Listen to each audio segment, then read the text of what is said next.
Ġimgħa ilu tħabbret il-mewt ta' Helen Muscat li ħadmet bla qiegħda favur l-għarfien u l-kura tal-kanċer tas-sider. Helen Muscat kienet ta' aspirazzjoni kemm għal persuni milquta minn din il-marda għal familji tagħhom u anke għal dawk li jaħdmu fil-kura tal-kanċer. Dan l-istazzjon ħal kummenti ta' nies li kienu jafu mill-qrib lil Helen Muscat dwar il-kontribut li tat lil pajjiżna.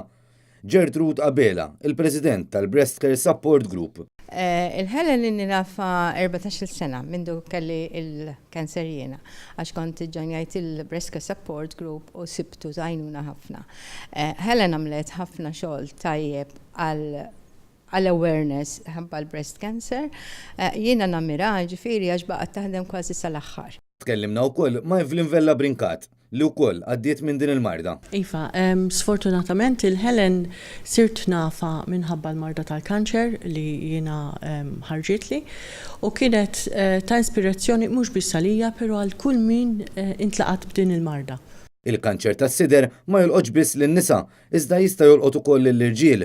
Noel Buttigieg Cicluna jispjega li Helen Muscat kienet ta' ispirazzjoni għalih meta anke hu kellu din il-kundizzjoni. Dejjem kont insegwi u nammira x-xogħol ta' Helen Muscat fil-dak li huwa ambjent tal-breast cancer, awareness tal-breast cancer, il għaliex kienet mara illi ġif flimkien l-esperjenza u l-professjonalità li kellha fuq is-suġġett mal-fatt li jkoll kienet dak iż-żmien survivor propju tal-breast cancer.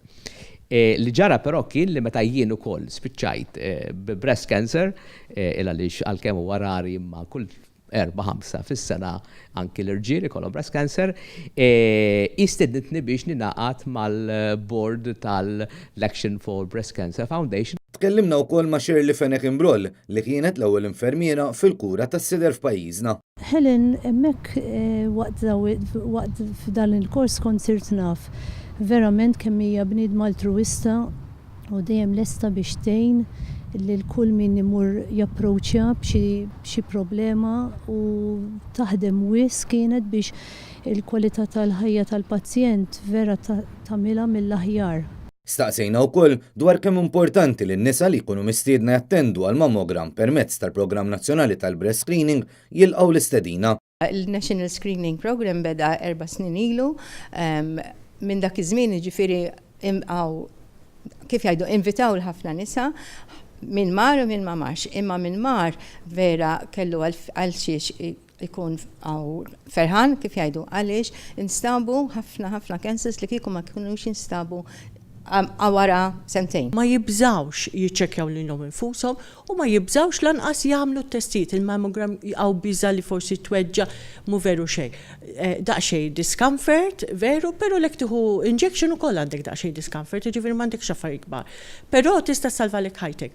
U iktar ma taqbdu fil-bidu l-kanċer, iktar għandek ċans tajjeb li tirnexxilek il-kura. L-istatistika diġà turi illi ġew salvati ħafna nies il għaliex aċċettaw l-invit li jmorru jiċċekkjaw siderhom bla dubju ta' xejn mlaqqas nieqaf inħeġġeġ nisa illi jirċievu dal-invit għandhom imorru. Pazjent meta ma jħoss xejn jibda jaħseb illi fil-fatt m'għandux problema, però dan għall-screening l-iskop tiegħu huwa li jinqabdu n-nisa illi propjament li ma jħossu xejn, għax dik hija l-iskop tal-mammography illi anzi jinstabu il-cancers jekk ikunu jeżistu verament fi żmien bikri immens u bekk naraw id-differenza ta' dawk in-nisa illi meta jinqabad kmieni hekk il-kura tant hija ħafna inqas illi bekk